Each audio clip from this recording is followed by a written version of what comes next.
Опа, сендер де осындасыңдар ма? Онда ары қарай аңыз құбыжықтарды айтуды жалғастыра берсек те болады. Бұрынғы видеода мен сендерге тұяқты қыс туралы айтып берген болатынмын. И ол өте көп просмотр жинап кетіпті. Егер көрмесеңдер көріп кетіңдер, ссылкасы төменде. Қазір біз орманда отыр екенбіз, давайте мен сендерге орманмен қатысты аңыз құбыжықты айтып берейін. Жез тырнақ. Осы аңызды бәріміз білуіміз керек шығар. Мысалы Тимур мен Жаник деп аталатын мульттен. Мультте жез тырнақ, мына құбыжық өзінің хамелеонмен мына екі баланы алдап, мына қазанбас баланы жеп қойғысы келеді. Бірақ қолынан нақты айтқанда тырнақтарынан ештеңе шықпайды. Осы мульттегі жез тырнақ бойы қысқа, арасында косой құбыжық болып бейнеленген. Бірақ көбінесе аңыздарда жез тырнақ қыз әйел кейпінде көрсетіледі. Орта бойлы, ұзын шашты және ұзын тырнағы бар қыз.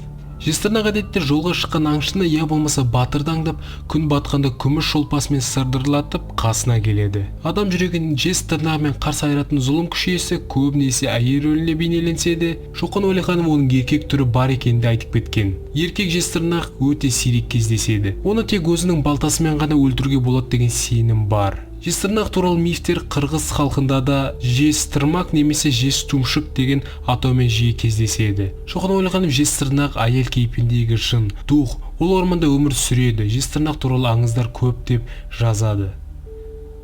И давайте мен сіздерге бір аңызды айтып берейін. Мысал ретінде Батыр Мамай туралы ертегіні айтайын. Бір батыр Мамай атасы мен әкесімен сол шалғай жерлерінде не болғанын білу үшін Шұралар тауларына барады.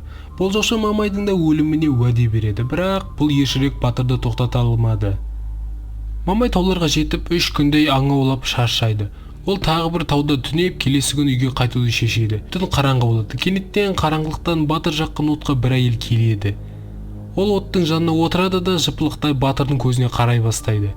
Мамай да әйелдің көзіне жұмып қарап, осылайша олар бір-біріне біраз уақыт қарай кетеді. Батыр әйелге сүйегі бар етті береді, ал әйел болса етті сүйегімен қоса жұтады да кетіп қалады. Біртүрлі қонақ кетіп қалғанда, Мамай оттың жанында жатқан бөренені өзінің халатымен жабады да өзі ағашқа көтеріледі. Біраз уақыттан кейін әйел қайта оралады. И ол батырды өлтіргісі келеді. Шапанды ұра кеткен кезде төбеде отқан Мамай әйелді садақпен атып оны жарақаттайды. Батыр әйелдің тырнағын кесіп алады да сонымен үйіне қайтады. Ибате, осы аңыздың түйініне келетін болса, орманда қызды көрсең қаш, егер маникюрі біртүрлі болса. Ал бүгінге осы. Сіздермен болған мен Олжас Тоқбай. Достар, каналға тіркелу, лайк басуды ұмытпаңдар. Видео біраз қысқа болып қалды. Кешірші, мені келесі жолы ұзақ қылып істеуге тырысатын боламын. Ал бүгінге осы, сау болыңдар.